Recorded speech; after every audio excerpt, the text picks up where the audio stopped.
संत सिद्ध सूरी उपाध्याय साधु सर्व अर्थ के प्रकाशी मावलिक उपकारी है।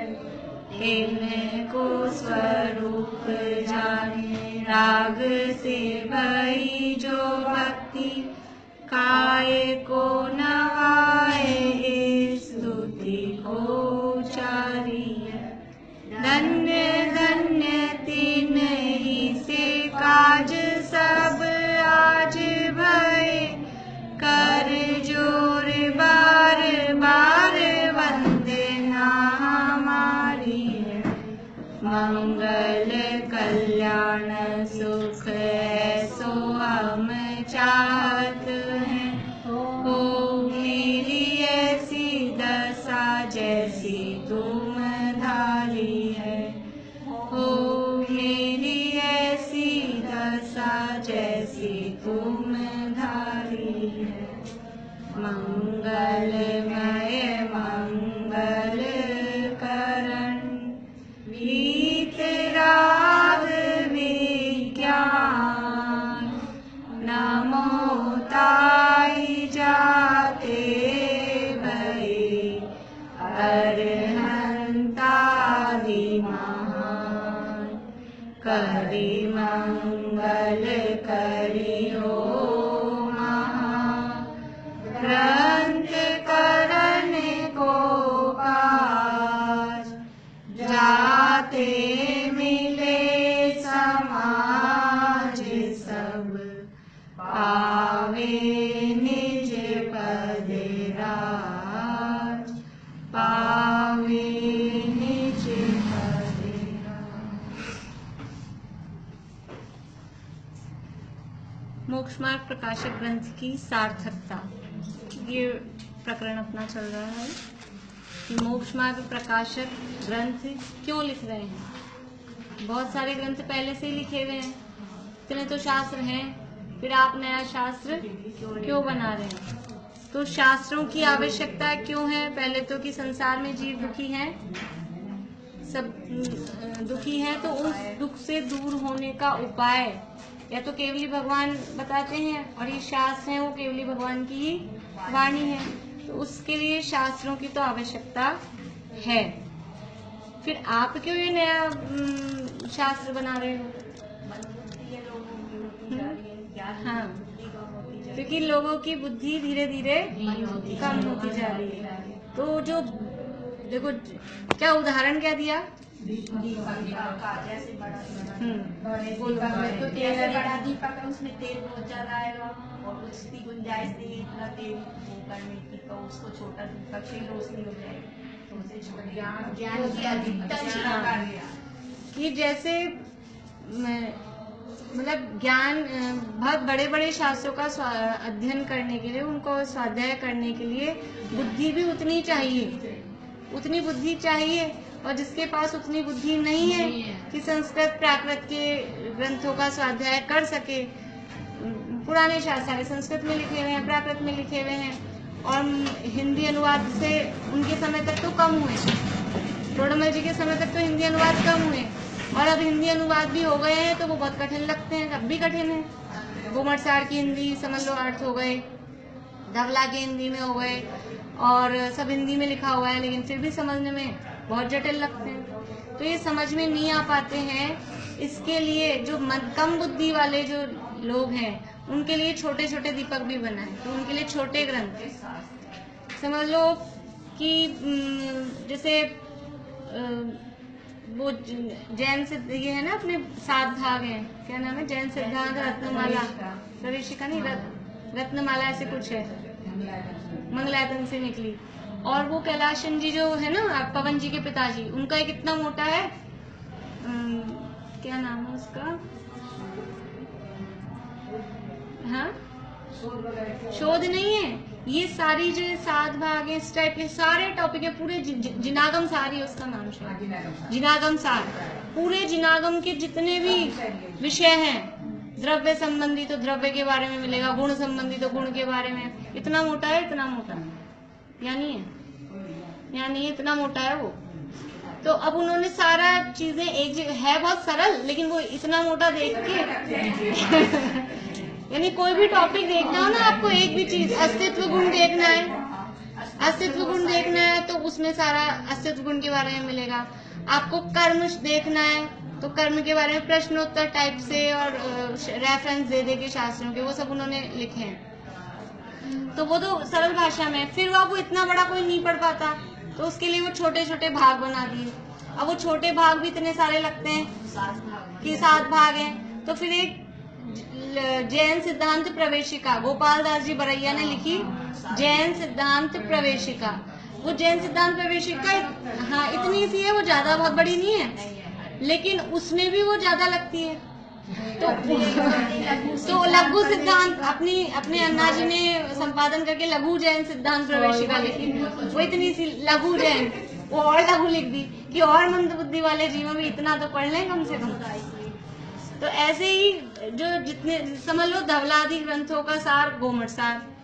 अब गोमट सार भी समझ में नहीं आ रहा तो गोमट सार का सार लेके ही समझ लो ये गुणस्थान विवेचन है और छोटी छोटी जो किताबें कर्मों से संबंधित जो है ना, मतलब कर्मकांड से संबंधित, ये अपने किशन चंदी साहब उनकी हैं, योग मार्ग ना एक अलग, कोई गति भागम भाग, वो सब इस तरह से भागा भाग है। तो ये अलग अलग छोटी छोटी निकाली कि वो इतना बड़ा शास्त्र देख के और एकदम से समझ में नहीं आता है। समझ लो उज्ज्वला बहन ने उनके अनुवाद किए, त्रिलोक सार इतना बड़ा पढ़ने में नहीं आता तो उन्होंने जैन भूगोल नाम से एक शॉर्ट में लिख दी। अब आजकल लिखने का कम हो गया, प्रवचन ही चलते हैं क्योंकि आजकल ये फैसिलिटी अलग हो गई। पहले ये फैसिलिटी नहीं थी रिकॉर्डिंग की और समझ लो वीडियो रिकॉर्डिंग की और इतनी जल्दी भेज सके एक दूसरे को, सबको मिल जाए, ऐसी सुविधा पहले नहीं थी। तो ये भी एक तरह से शास्त्र लेखन टाइप ही है, जो प्रवचन हो रहे हैं उस चीज पे वो डायरेक्ट वाणी हो गई। ऐसे लिखेंगे हाथ से फिर पढ़ेंगे, वो डायरेक्ट सुन रहे, दोनों एक ही रूप में है। तो जो मंद बुद्धि जीव है उनके लिए ये सुगम सरल भाषा में सुगम ये ग्रंथ की रचना वो कर रहे हैं, ऐसा वो बता रहे हैं। उदाहरण क्या दिया किस बात के लिए कि सूर्य तो है या दीपक तो है, फिर भी किसी को रास्ता दिखता है किसी को नहीं दिखता। किसको नहीं दिखता? जो आंख से अंधा हो या जिसकी आंखों में विकार हो। इसी प्रकार इतने सारे शास्त्र हैं, जिनवाणी है, केवली भगवान है, मान लो इतने सारी साधन है अपने को तो वास्तव में बहुत अच्छा काल आ गया। कितने साधन है अपने को पढ़ने सुनने सीखने समझने के, इतने साधन है, फिर भी हमें मोक्ष का मार्ग नहीं दिख रहा। तो क्या है ये? मिथ्यात्व रूपी, या तो हमारे असहनीय है, हम सोचने समझने की हिताहित की बुद्धि नहीं है, या फिर वो मिथ्यात्व रूपी नेत्र विकार बहुत गहरा है। हाँ मिथ्यात्व तो है उतना ही, लेकिन समझ लो विषय भोग की सामग्री भी बढ़ गई ना, तो विषय भोगों में ज्यादा लीन हो गए, पंचेंद्रिय विषय भोगों में ज्यादा लीन हो गए।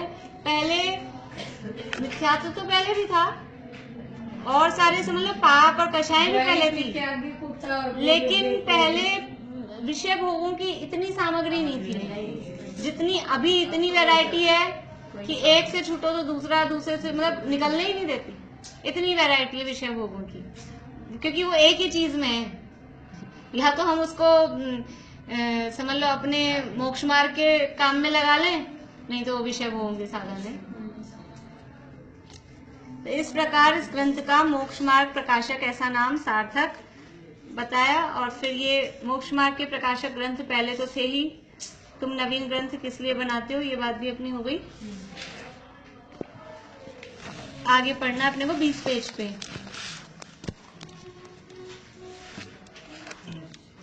टोडरमल जी साहब जो ये ग्रंथ बना रहे हैं, किस हेतु से बना रहे हैं?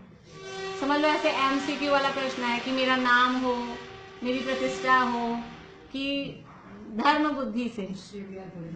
हाँ, धर्म बुद्धि से जीवों को धर्म का ज्ञान हो, कोई मान कषाय पोषण के लिए नहीं बना रहे हैं। 20 पेज पे पुनश्च जिस प्रकार बड़े दरिद्री को अवलोकन मात्र चिंतामणि की प्राप्ति हो और वह अवलोकन न करे, तथा जैसे कोढ़ी को अमृत पान कराए और वह न करे, उसी प्रकार संसार पीड़ित जीव को सुगम मोक्ष मार्ग के उपदेश का निमित्त बने और वह अभ्यास न करे, तो उसके अभाग्य की महिमा हमसे तो नहीं हो सकती। उसकी होनहार ही का विचार करने पर अपने को समता आती है। तो क्या कह रहे हैं, कोई बहुत बड़ा जन्म से ही दरिद्री था और उसको अवलोकन मात्र, देखने मात्र के लिए चिंतामणि रत्न मिला है कि तुम इसको देखो। तो चिंतामणि रत्न को देखने से क्या होगा? क्या होगा? चिंतामणि रत्न से क्या होता है? महिमा आएगी। हाँ, वो चिंतामणि रत्न मिला और अपन ने कुछ विचारा ही नहीं, चिंतन ही नहीं किया कि हमको कुछ ये हमारी दरिद्रता दूर हो जाए, ऐसा उसने विचार ही नहीं किया। इतना दरिद्री था और उसको चिंतामणि रत्न दिखाया और उसने ये कहा, ये क्या मेरे को पत्थर दे रहे हो? पहले तो गरीब आदमी हो और गरीब को पत्थर और दे रहे हो। तो उसने उसकी वैल्यू समझी नहीं। चिंतामणि रत्न है, इससे हम जो मांगेंगे वो मिलेगा, जो हम विचार करेंगे वो इससे मिलेगा। तो उसने विचार नहीं किया कि मुझे क्या चाहिए। अवलोकन मात्र चिंतामणि की प्राप्ति हो और वह देख ही नहीं, नजर उठा के ही नहीं देख रहा। भाई तुम नजर डालो तो मिल जाए, कुछ नहीं करना, नजर डालनी है, लेकिन नजर ही नहीं डाल रहे कि देख ही नहीं रहे। हमारे पास भी क्या है, वो चिंतामणि यही तो है, चैतन्य चिंतामणि, नजर इतनी नहीं डाल रहे। अब हम क्या है, आगे पहला शब्द क्या दिया है, बड़े दरिद्री। दरिद्री नहीं है, संसार में भटक रहे हैं अनादिकाल से, सुख का कणिका भी नहीं मिली, फिर भी भाग रहे उसी को ढूंढने बाहर। और अपने अनंत गुणों का संपदा होने पर भी एक भी गुण अभी हाथ में नहीं है, पर्याय में प्रकट नहीं है, सब विपरीत ही परिणमन चल रहा है। तो हमारे से बड़ा दरिद्री कौन होगा? तो बड़े दरिद्री को अवलोकन मात्र इस पंचम काल में, और वो भी हुंडाव सर्पणी पंचम काल में, और ये जो समागम मिल गया, ये अवलोकन मात्र चिंतामणि की प्राप्ति है। फिर भी अब देखो ना क्या हाल है, फिर भी नहीं कर रहे, देख ही नहीं रहे, नजर उठा के ही नहीं देखते, क्या करना। तथा जैसे कोढ़ी को अमृत पान कराए और वह न करे, कुष्ठ रोग होता है, ऐसे तो ठीक होता नहीं है, और वो अमृत ऐसी दवाई होती है, अमृत पीने से सारी बीमारियां, अमृत का नाम ही अमृत है, जिसको सब ठीक हो जाए। तो कोई कोढ़ी है और उसको कोई अमृत ले आए कि लो पियो, अमृत पान कराए और वो ना पिए, बच्चों की जैसे इधर से हाथ उधर से हाथ, ये मुंह बंद वो मुंह बंद, नहीं पी रहा, तब क्या करें? कि बहुत मतलब तुम्हारी जितना कष्ट है, दुख है, सबको दूर करने की, और अमृत का मतलब है उसके बाद अब कोई कष्ट होगा नहीं और अमर हो जाओगे। तो ये जिनवाणी, ये अभी जो समागम है क्या है? अमृत है। एक तो क्या कहा, चिंतामणि रत्न है, और अमृत कैसे है ये जिनवाणी? अमृत कैसे है? जिनवाणी अमृत रसाल, मार्ग बता रही है, इसको पढ़ने से ही हमें मोक्ष मार्ग मिलेगा, मोक्ष को बता रही है। अमृत से जोड़ना है, अमृत से सारी बीमारियों को दूर करना। हाँ, और जन्म मरण का अभाव, अमृत जिसको पीने से जीव मरेगा नहीं, और जो जितने भी रोग दुख हैं वो दूर हो जाएंगे। तो जिनवाणी के पढ़ने सुनने समझने से हमारे जो जन्म मरण का रोग लगा हुआ है, और ये जो संसार के कष्ट हैं, जो संसार रूपी अटवी में तड़प तड़प के दुख उठा रहे हैं, वो सारे दुख दूर हो जाएंगे। लेकिन हम क्या कर रहे हैं, इधर से हाथ उधर से हाथ, मुंह बीच में बच्चे करते हैं वैसे कर रहे हैं, अमृत पान ही नहीं कर रहे, अंदर घुसने ही नहीं देते। जिनवाणी कानों में तो सुन रहे हैं लेकिन अंदर नहीं जाती, अंदर नहीं जा रही, अंदर जाती तो दिख ही जाते, काम हो जाता। अभी सब हमारी ऊपर से ही चल रही है, कानों में ही जा रही है केवल, अंदर नहीं जा रही। तो वो जैसे कोई बच्चा दवाई मुंह में भर ले, बस मुंह में भर रखी है, अंदर गिटकता ही नहीं है, मुंह में भर के रख लेते हैं बच्चे, फिर नाक दबाते हैं अंदर जाए। और आजकल के बच्चे बहुत होशियार हो गए, नाक भी नहीं दबाने देते और तुरंत बाहर निकाल देते हैं। तो हमारे क्या है कि वो मुंह में जैसे तैसे आ गई कान में, लेकिन इधर से निकाल सुनते हैं, यहीं झड़क जाते हैं सारी की सारी। तो जिस प्रकार बड़े दरिद्री को अवलोकन मात्र चिंतामणि की प्राप्ति हो और वह अवलोकन न करे, तथा जैसे कोढ़ी को अमृत पान कराए और वह न करे, उसी प्रकार संसार पीड़ित जीव को सुगम मोक्ष मार्ग के उपदेश का निमित्त बने। कोई कठिन नहीं है, एकदम सरल सुगम मोक्ष मार्ग का उपदेश मिल रहा है कि जो कोई ऐसा सीधा कहे कि वो एक टांग पे खड़े हो जाओ और पंचाग्नि तपो, ऐसा कोई उपाय नहीं बता रहे। एकदम सरल और गृहस्थों को भी जो हो सकता है, अपनी भूमिका में भी जो हो सकता है, ज्ञानी तो करना है। हाँ, ऐसा ही तो उपाय बता रहे हैं। तो सुगम मोक्ष मार्ग के उपदेश का निमित्त बने और वह अभ्यास न करे तो क्या कह रहे हैं, तो उसके अभाग्य की महिमा। ये टोडामल जी का एक तो परंतु है, एक ये महिमा, अभी आगे भी कहीं आएंगे शब्द, मोह की महिमा, फिर अभाग्य की भी महिमा। मतलब क्या समझ लो, व्यंग्यात्मक भाषा है, टोंट वाली लैंग्वेज है कि मतलब कैसा अभागा आदमी है कि जिसको चिंतामणि रत्न दिखाया जा रहा है पर देख ही नहीं रहा, जिसको अमृत पिलाया जा रहा है, इतना बीमार आदमी है, दुखी आदमी है, उसको अमृत पिलाया जा रहा है, पी ही नहीं रहा, तो उसके कैसा अभागा है। तो कह रहे उसके अभाग्य की कितनी महिमा है कि वो इतना सा काम भी नहीं कर पा रहा, कि उसके अभाग्य की महिमा हमसे तो नहीं हो सकती। उसका जो वर्णन है ना, वो हमसे तो नहीं हो सकता कि कैसा अभागा आदमी है। ये दूसरे की बात नहीं है, अपनी बात है कि हमारे मतलब कि अगर हमको ये सब कुछ मिल रहा है, उसके बावजूद भी हम अगर काम नहीं कर रहे हैं तो कैसे अभागे हैं। तो उनके अभाग्य की महिमा हमसे तो नहीं हो सकती, उसकी होनहार ही का विचार करने पर अपने को समता आती है। उसकी होनहार ही ऐसी है, ऐसा विचार करके ही हम शांति रख सकते हैं, क्योंकि एक द्रव्य दूसरे द्रव्य को कुछ बदल सकता नहीं है। अगर हम ये समझ लो, जो भी गुरु हैं, जिनवाणी है, गुरु है, वो अगर ये अभिप्राय रखें कि मैं तो इनको समझाऊंगा, ये क्यों नहीं समझ रहे, इतनी अच्छी बात मिल रही है, ये क्यों नहीं मोक्ष मार्ग में लग रहे हैं, इनको लगना चाहिए। अगर ऐसा वो तीव्र ऐसा परिणाम रखेंगे कर्तृत्व का, तो आकुलता ही होगी, उसके अलावा दूसरा काम नहीं है। क्योंकि कोई किसी को समझा नहीं सकता, जबरदस्ती कोई किसी को नहीं समझा सकता। उसकी होनहार भली होगी तो आप निमित्त बनेंगे। तो जबरदस्ती कोई किसी को कुछ समझा नहीं सकता। तो अब वो टोडामल जी साहब कह रहे हैं कि भाई हम तो उपाय बता रहे हैं, हम तो समझाना चाह रहे हैं, अब फिर भी कोई नहीं समझे तो हम आकुलित नहीं हो रहे, हम खुद कशाई नहीं हो रहे कि समझ क्यों नहीं समझ रहा है। उसकी होनहार ही का विचार करके अपने को समता आती है, समता कि अब उसकी होनहारी ऐसी होगी। कोशिश करते हैं जहां तक आकुलता नहीं हो, और फिर लेकिन लगता है कि नहीं हो रहा है, तो अब इसकी होनहारी ऐसी है, ठीक है जो भी है। बच्चों के एग्जाम चल रहे हैं, वो पढ़ाते हैं जितना हो, लेकिन अब नहीं पढ़े, नहीं समझे और नहीं सीख रहा है, रात को 10 बज गए 11 बज गए, क्या करें। अब जो होगा, जो लिख के आएगा, और फिर भी आपने पढ़ा दिया और फिर भी गलत कर आए, अब क्या करो। अब होनहारी ऐसी, क्या करो।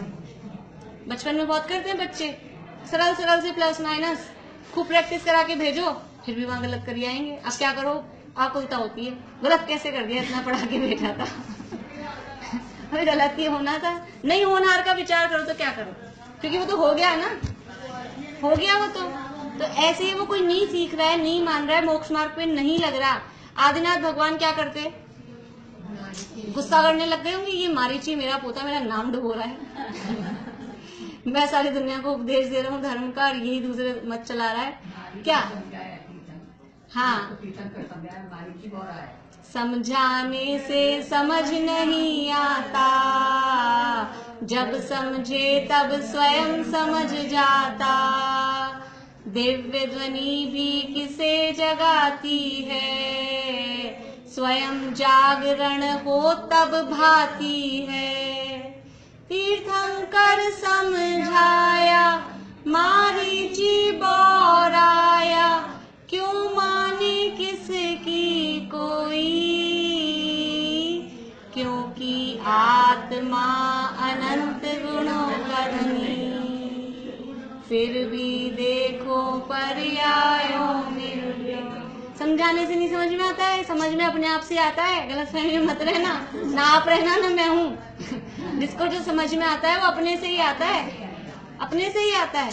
रुचि पूर्वक बैठता तभी तो समझ में आता है, क्योंकि ज्ञान तो खुद में है ना, खुद में होगा तो समझ में आएगा, जिसमें नहीं होता उसमें से कैसे भरे अपन। कितना ही समझाओ भैंस को उसमें बुद्धि उतनी है, तो क्या करें। जिसमें नहीं है उतना तो कैसे समझाया जा सकता है। अपने अंदर से ही ज्ञान आता है। हाँ, वो निमित्त कोई ना कोई बाहर में होता है, तो वो निमित्त का उपकार करने के लिए वो कहते हैं इन्होंने समझाया, इन्होंने बताया। बाकी कौन किसको समझा सकता है। तीर्थंकर जैसे निमित्त हो वो समझा देते कि और भड़क गया, मारीची बोराया, वो तो समझा रहे थे और भड़क गया कि तुम कौन होते हो मुझे 24वां बनाने वाले, मैं तो पहला ही बन रहा हूँ। इसलिए उसकी होनहार ही का विचार करने पर अपने को समता आती है। भरत जी को नहीं हुई होगी आकुलता, चलो आदिनाथ तो पूरे वितरागी हो गए थे, भरत जी को नहीं होगी मेरा बेटा। और ऐसा अभी अपने मतलब जैसे समझ लो अपने जैन समाज में, और ऐसे किसी की लड़की किसी का लड़का अदर कास्ट में शादी कर ले चला जाए, तो पहले बहुत दिनों तक मतलब कैसे रहता होगा उसका माइंड कि मान लो अपन बहुत धार्मिक हो खुद और फिर ऐसा काम हुए तो कैसे क्या करे। लेकिन कौन किसको समझाए, कौन किसको मनाए, कौन किसको। खुद बहुत धार्मिक हो और बच्चे नहीं करते, और खुद बिल्कुल अधार्मिक हो और बच्चे करते हो, तो ना बच्चे माँ बाप को बदल सकते हैं ना माँ बाप बच्चों को बदल सकते हैं। जिसकी होनहार होती है वो स्वयं बदल जाते हैं देख के। अब यहाँ बच्चे बोलेंगे ना, बच्चे यहाँ पढ़ लेते हैं लेकिन घर में कुछ भी नहीं जीवन हाँ, कभी घर में नहीं होता, कभी घर में माँ बाप को बहुत होता है। हाँ, बच्चों पति को बहुत रुचि है, पत्नी को नहीं होती है, पत्नी को रुचि है, पति को नहीं होती है। कौन किसको बदल सकता है? कोई किसी को नहीं बदल सकता। उसकी होनहार ही का विचार करके समता लाई जा सकती है और कुछ नहीं।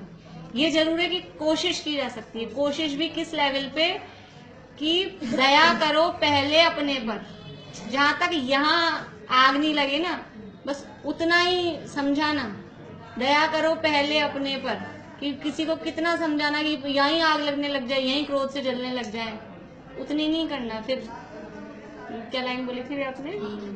हीन भाव जीवों के लगकर ग्लानि भाव नहीं मन में हो।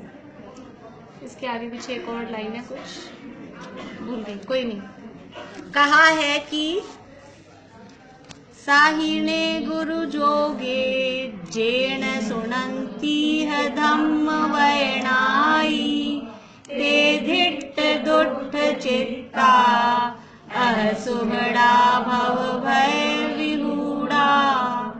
साहिणे यानी स्वाधीन, स्वाधीन गुरु का योग मिला। स्वाधीन मतलब स्वाधीन उपदेश दाता, उपदेश देने वाले का अपने को योग मिल गया। गुरु जोगे, गुरु का संयोग मिल गया। जे जो न सुनंती नहीं सुनते हैं, क्या? धम्म वैणाई धर्म के वचन। गुरु का योग मिलने पर भी स्वतंत्रता से मिल गया, कोई दिक्कत नहीं हुई। ऐसे गुरु का योग मिलने पर भी जो धर्म के वचन नहीं सुनते हैं, वे धिट्ट दुट्ठ चित्ता, वे ढीठ हैं। ढीठ समझते हैं अपन सब? ढीठ हैं, दुष्ट चित्त हैं, अथवा अह सुहड़ा भव भय विहुणा, भव भय संसार के भय से विहुणा विरहित हैं, रहित हैं, और सुहड़ा सुभट हैं। वो कितने बड़े योद्धा हैं जिनको संसार से भी डर नहीं लग रहा। गुरु का योग मिल गया सुभट मतलब योद्धा। गुरु का योग मिल गया, अपने आप ही। स्वाधीन का मतलब है सहजता से ही आपको उपदेश मिल गया, समझा रहे हैं, समझ लो फ्री में। स्वाधीन का मतलब है यहाँ कोई चार्जेस नहीं लग रहे। बड़े बड़े सेमिनार्स होते हैं, 10-10 हजार के टिकट देके वहां जाते हैं। यहाँ सब सहज में, सारा काम सहज में हो रहा है, कोई खर्चा नहीं। उल्टा आपका रहना खाना पीना वो और फ्री हो जाता है ऊपर से। फिर भी ये ऐसा स्वाधीन गुरु का योग मिलने पर भी तो धर्म के वचन नहीं सुनते, तो कैसे ढीठ हैं वो जीव। अपन बच्चों को आंटी बुलाती रहती है, अंकल बुलाते हैं जिन्हों को पढ़ने भेजो, मैथ्स पढ़ने भेजो, फिर भी कैसे ढीठ हैं। जब खुद आगे होके बुला रहे हैं लेकिन नहीं जाते, नहीं पढ़ना चाहते, तो क्या कहेंगे? अपन कुछ समझा रहे हो, कुछ बात बता रहे हो, ये काम अपने को नुकसान देगा, ये काम मत करो, बहुत टीवी मत देखो, बहुत मोबाइल में मत खेलो, आंखें खराब हो जाएगी। लेकिन कैसे होते हैं? ढीठ, नहीं सुनते। तो हमको, वो तो बच्चों की बात है, उदाहरण बच्चों पे लगाते हैं। अपन क्या कर रहे हैं? अपन जिनवाणी अपने को कहे जा रही है कि आत्मा का अनुभव करने की प्रेरणा दे रही है, विषय भोगों में सुख नहीं है, फिर भी क्या है? हम ढीठ है, विषय भोगों में ही सुख लगता है, विषय भोगों में ही लगता है। और दुष्ट चित्त, चित्त में दुष्टता है, कुछ माइंड में कुछ चल रहा है और कुछ करने का। ढीठ है, दुष्ट चित्त है, और जिस संसार भय से तीर्थंकर आदि डरे, उस संसार भय से रहित हैं, वे बड़े सुबट हैं। तीर्थंकर जैसे भी उससे डरे संसार से, कि नहीं संसार में हमें नहीं रहना, ये सब दुख का ही घर है, और उसको छोड़ के मुनि बन के वो तो पार हो लिए, लेकिन हम कैसे हैं? ये तीर्थंकर डरे होंगे, अपन तो न डरते हैं किसी से, अपन तो बड़े योद्धा हैं, वो कच्चे खिलाड़ी थे, हम तो अनादिकाल का अभ्यास है संसार में रहने का, हम पक्के खिलाड़ी हैं, डर ही नहीं रहे, संसार से डर ही नहीं रहे। यदि अवसर चूका तो, यदि चूक गए तो, भजन भी है, किताब भी है, फिर भी हम सोचते ही नहीं है कि ये चांस चला गया तो क्या होगा, फिर कभी विचार ही नहीं करते। यदि अवसर चूका तो भव भव पछताएगा, और ऐसा भी हो सकता है कि पछताने का मौका नहीं मिले, फिर पता नहीं चांस मिले कि नहीं मिले।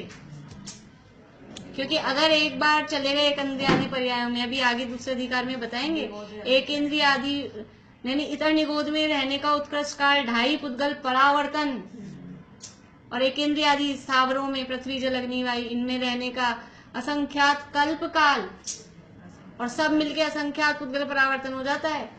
एक बार चले गए तो निकल पाएंगे कि नहीं निकल पाएंगे, कितना यहाँ बैठ के समझ में नहीं आ रहा, वहां कैसे निकलते हैं, वहां से कैसे निकल सकते हैं, कितनी मुश्किल है। आप सोचो कि अपन को उनके भाव ही पकड़ में नहीं आ रहे, वो क्या शुभ भाव करते होंगे, क्या अशुभ भाव करते होंगे। वहां से निकल के पूरी बोधि दुर्लभ भावना याद करना, कि वहां से कैसे निकल के, दुर्लभ है निगोद से थावर, अरुत्रस गति पानी, नरकाया को सुरपति तर से, सो दुर्लभ प्राणी, उत्तम देश सुसंगति दुर्लभ, शावक कुल पाना, दुर्लभ सम्यक, दुर्लभ संयम, पंचम गुण थाना, आराधन दीक्षा का धरना, दुर्लभ से का प्रतिपालन, शुद्ध भाव करना, उत्तरोत्तर दुर्लभ है। हम कहाँ आ गए? शावक कुल पाना, यहाँ खाली शुद्ध भाव करने अपने, बिल्कुल मतलब सब चीजें तैयार मिली, पका पकाया पूरा मिलता है, बादाम का हलवा यहाँ तक आया हुआ है, फिर भी नहीं खा रहे, वही अमृत पान करा रहे हैं, फिर भी नहीं पी रहे, मुंह खोल के पीना है बस, और मुंह में डाल भी दिया, अंदर नहीं गिटा करे, ऐसी स्थिति है। जिस संसार भय से तीर्थंकर आदि डरे, उस संसार भय से रहित हैं, वे बड़े सुबट हैं। ये समझ लो उनकी व्यंग्यात्मक टोंट वाली भाषा है, कि उनके अभाग्य की महिमा ये, और वे बड़े सुबट हैं, बहुत बड़े योद्धा है वो। तुम बड़े ऐसे बोलते ना, आप बड़े ज्ञानी हो, कभी कभी अपन कहते हैं ना किसी को, नहीं आप बड़े ज्ञानी हो, तो ज्ञानी नहीं कह रहे, टोंट में कहते हैं, टोंट में कहते हैं। पुनश्च प्रवचन सार में भी मोक्ष मार्ग का अधिकार किया है। वहां प्रथम आगम ज्ञान ही उपादेय कहा है, सो इस जीव का तो मुख्य कर्तव्य आगम ज्ञान है। प्रवचन सार में मोक्ष मार्ग अधिकार प्रज्ञापन नाम का अधिकार है। वहां सबसे पहले क्या कहा है, जो ये अपनी स्वाध्याय वाली गाथा है ना, बाहर भी लिखी है, हाँ अभी हट गई हैं, अभी थोड़े दिन पहले तक लगी हुई थी। हाँ, तत्वार्थ से जो नहीं वो एक मिनट, तत्वार्थ से जो जानकर निज अर्थ में एकाग्र हो, नहीं तत्वार्थ को जो जाने, लास्ट का लाइन, वो स्वाध्याय करना चाहिए, ऋग्मोह क्षय हो इसलिए स्वाध्याय करना चाहिए। दर्शन मोह के क्षय की विधि बताइए, स्वाध्याय। तो आगम ज्ञान मतलब स्वाध्याय, वो कर्तव्य है। तो जो समय सार में भी बताया ना, एक दिन आपने लिखे थे 4 पॉइंट, आगम का सेवन, पहला पॉइंट क्या है, आगम का सेवन, ये फिर युक्ति का अवलंबन, फिर परापर गुरु का उपदेश, और फिर चौथा पॉइंट है स्वानुभव। आगम का सेवन मुख्य पहला है, उसके बिना आगे नहीं बढ़ सकते। अब कोई स्वाध्याय नहीं करे, कोई शास्त्र ही नहीं पढ़े, पढ़ा रहे हैं तो सुने नहीं, तो आगे कैसे बढ़ेगा। आगम का सेवन ये पहले जरूरी। स्कूल कॉलेज मतलब कोई और भी कोई पढ़ाई हो तो बिना किताब पढ़े सीधा बिना कोई किताब पढ़े सीधा हम तो डॉक्टर बन जाएंगे, हम तो सीधा प्रैक्टिकल करेंगे। ऐसा होगा? ऐसा नहीं हो सकता। जब तक डिग्री नहीं हो आपके पास और थोड़े दिन फिर प्रैक्टिस किसी उसमें करो, आगम का सेवन, फिर युक्ति का अवलंबन, फिर परापर गुरु का उपदेश, ये सारी चीजें हों तब ये स्वानुभव होता है।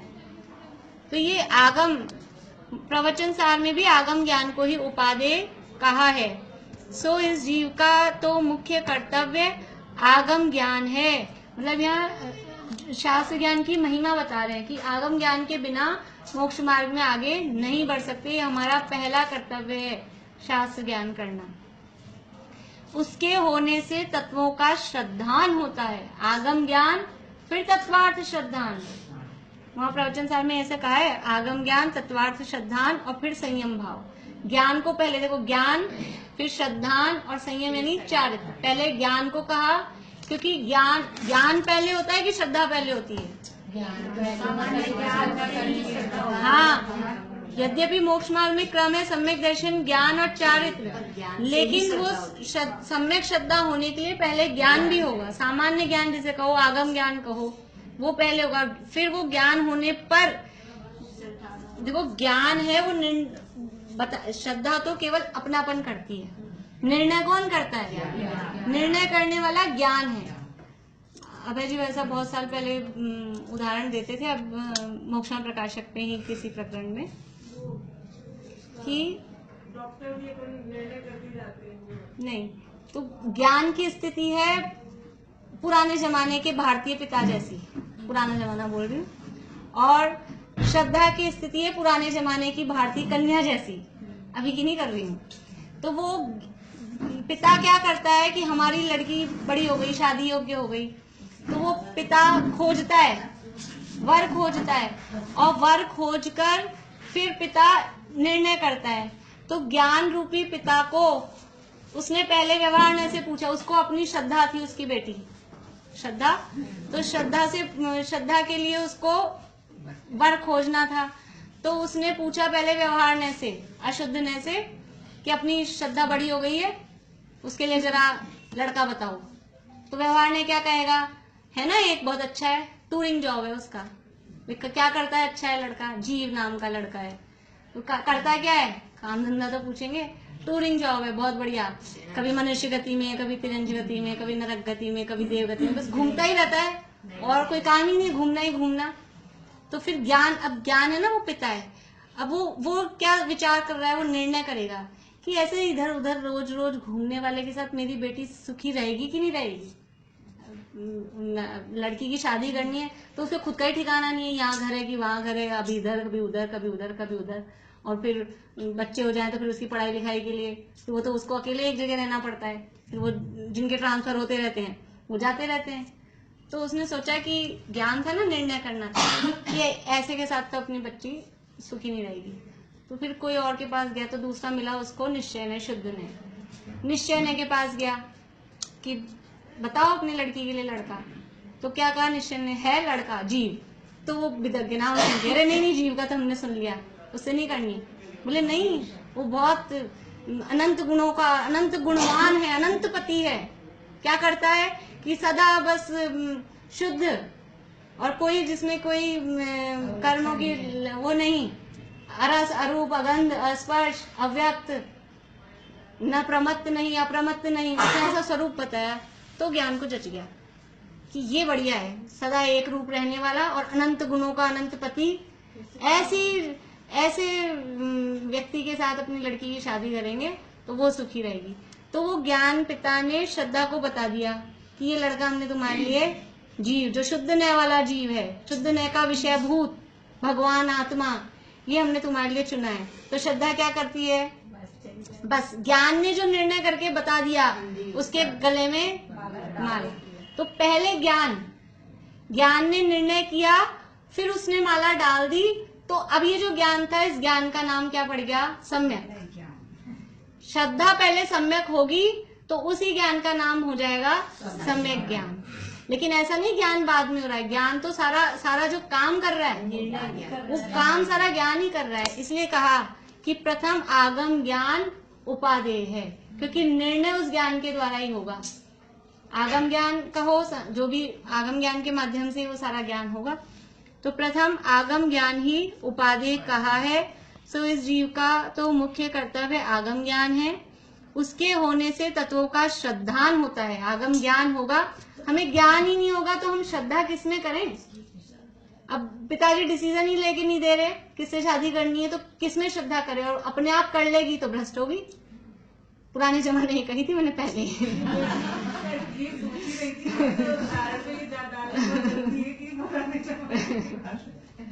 नहीं तो उदाहरण ही नहीं बनेगा। अभी तो पिताजी कह दे, पिताजी खुद पूछते हैं सुबह तुझे क्या, वो तो बोले पिताजी पूछते हैं तू बता दे। क्योंकि वो मतलब जैसे बड़े जो है ना, जिसमें समझ है वही सही निर्णय ले पाते हैं। ज्ञान में हितहित का निर्णय करने का समझ लो योग्यता है, वो ज्ञान ही कर सकता है, उसी में वो समर्थ है। एक्सपीरियंस होल्डर है ना। हाँ, ज्ञान उसमें ही हितहित का निर्णय करने में ज्ञान ही समर्थ है, श्रद्धा में है नहीं। लड़की में बच्ची है भी, उसमें अपने हितहित का निर्णय करने की बुद्धि नहीं है, इसलिए वो ज्ञान पूर्वक ही फिर श्रद्धान होता है। तो मुख्य कर्तव्य आगम ज्ञान है। उसके होने से तत्वों का श्रद्धान होता है, और फिर तत्वों का श्रद्धान होने से संयम भाव होता है। फिर जैसे तत्वों का श्रद्धान होगा तो उसमें आगे बढ़ेंगे तो फिर वो संयम भाव आएगा, चारित्र में आएगा। तत्वों का श्रद्धान का अर्थ क्या, मैं बता चुकी हूँ कई बार, लेकिन फिर भी पूछ रही हूँ। बोलोगे अंशिका, तत्वों के श्रद्धान का अर्थ क्या? जो वस्तु जैसी उसको वैसा ही जीव को श्रद्धान, हाँ, उन तत्वों में हे गे उपादेयपना जानना, वो है श्रद्धान। कि जीव और अजीव वो समझ लो गे है, या जीव परम उपादेय है, अजीव गे है, और आश्रव बंध हे हैं, संवर निर्जरा एकेश उपादेय है, और मोक्ष प्रकट करने के लिए पूर्ण उपादेय। ये जब तक आगम ज्ञान नहीं होगा, अब तक तो आश्रव बंध को तो उपादेय मान रखा है। ये आगम ज्ञान से ही तो तत्वों का श्रद्धान होगा कि इनमें कौन हे है, कौन उपादेय है, कौन गे है। हम अजीव को हे करने में लगे हैं, अजीव तो गे है, अजीव में हे नहीं होगा। और आश्रव बंध को उपादेय कर रखे हैं, मोक्ष का संवर निर्जरा का तो पता ही नहीं है। बस इन 2-3 तत्वों में उन्हीं के उसमें घूम रहे। तो ये तत्व आगम ज्ञान से तत्वों का सच्चा श्रद्धान होता है, और वो तत्वों का सच्चा श्रद्धान होने से वो जीवन में अपने आप आता है, तो संयम भाव होता है। और उस आगम से आत्मज्ञान की भी प्राप्ति होती है, तब सहज ही मोक्ष की प्राप्ति होती है। जब आत्मज्ञान हो जाएगा तो फिर सहज ही, एक बार ट्रैक पे लग गए तो अपने आप ही गाड़ी धीरे और तेज, जो आपकी स्पीड हो, वो गाड़ी पहुंचेगी जरूर। पुनश्च धर्म के अनेक अंग हैं, उनमें एक ध्यान बिना उससे ऊंचा और धर्म का अंग नहीं है। इसलिए जिस प्रकार आगम अभ्यास करना योग्य है। इसका अर्थ कौन करेगा? धर्म के अनेक अंग हैं और उसमें एक ध्यान के बिना। ये किसकी बात बता रहे हैं? कौन सा टॉपिक है? नहीं 12 तप बता रहे हैं। हाँ, 12 जो तप हैं वो धर्म के अनेक अंग है ना। 12 तपों में ये जो आगम ज्ञान, ये कौन सा तप है? नाम क्या है इसका? आगम ज्ञान स्वाध्याय। स्वाध्याय से ऊंचा मतलब उससे पहले अनशन, औनोदर, प्रति परिसंख्यान, रस परित्याग, विविक्त शय्यासन, काय क्लेश, ये सब पहले आ गए। प्रायश्चित, विनय, वैयाव्रत, इसके बाद आ रहा है स्वाध्याय। तो फिर व्युत्सर्ग और फिर ध्यान। तो ये ध्यान तो सबसे ऊंचा है, उस ध्यान को छोड़कर इस स्वाध्याय से ऊंचा। व्युत्सर्ग भी वही समझ लो, भेद विज्ञान करना है। तो इस ध्यान को छोड़कर इस स्वाध्याय से ऊंचा कोई नहीं है, सारे नीचे थे। ये हमने पढ़ लिया, उत्तरोत्तर बढ़ते क्रम में है पूरे 12 तक। इसलिए कह रहे हैं कि धर्म के अनेक अंग हैं, उनमें एक ध्यान बिना उससे ऊंचा, उससे मतलब वो आगम ज्ञान स्वाध्याय से ऊंचा और धर्म का अंग नहीं है। इसलिए जिस प्रकार आगम अभ्यास करना योग्य है। आगम अभ्यास करना, स्वाध्याय करना, ये तप है लगता है हमें, और कितने हाई लेवल का तप है। उससे नीचे वो 9 निकल गए, 10वें नंबर का तप है ना। उत्तरोत्तर बढ़ते हुए क्रम में है, तो कितना हमको लगता है हम स्वाध्याय करते हैं हम तप कर रहे हैं। मतलब उपवास करो तभी तप है, मान लो अष्टांगिक आ रही है तो तप करेंगे, ऐसे थोड़ी ना हम तप करते हैं। हम स्वाध्याय करके तप कर रहे हैं, सबसे बड़ा तप कर रहे हैं। एक दिन भोजन नहीं करना है तो सबसे लोअर क्वालिटी का तप है, नहीं करना चाहिए वो नहीं कह रही हूँ, पर वो करके और उसके साथ प्लस करें कि वो स्वाध्याय अधिक करें। स्वाध्याय अपने आप में तप, तो उस दिन भर और स्वाध्याय करें तो वो और बहुत ज्यादा मतलब वो तप में प्लस हो जाएगा, परिणाम भी शुद्ध होंगे। पुनश्च इस ग्रंथ का तो वाचना, सुनना, विचारना बहुत सुगम है। ये जो ग्रंथ मैं बना रहा हूँ इसको पढ़ना, सुनना, इसके बारे में विचार करना बहुत सरल है, क्योंकि सरल भाषा में अभी तक हमने पढ़ा, एकदम सरल लैंग्वेज है, ऐसे भी समझ में आता है, बहुत सुगम है। कोई व्याकरण आदि का भी साधन नहीं चाहिए, कोई संस्कृत का नहीं है कि हमको कोई संधि, समास, विभक्तियां ये कुछ आती हो। हमने तत्वार सूत्र पढ़ा, उसमें तो हमको थोड़ी विभक्तियों की नॉलेज, संधि की, समास की नॉलेज होनी चाहिए, तब हम सही अर्थ निकाल पाते हैं। लेकिन इसमें तो सीधी सीधी हिंदी भाषा में है, कोई व्याकरण आदि का साधन नहीं चाहिए।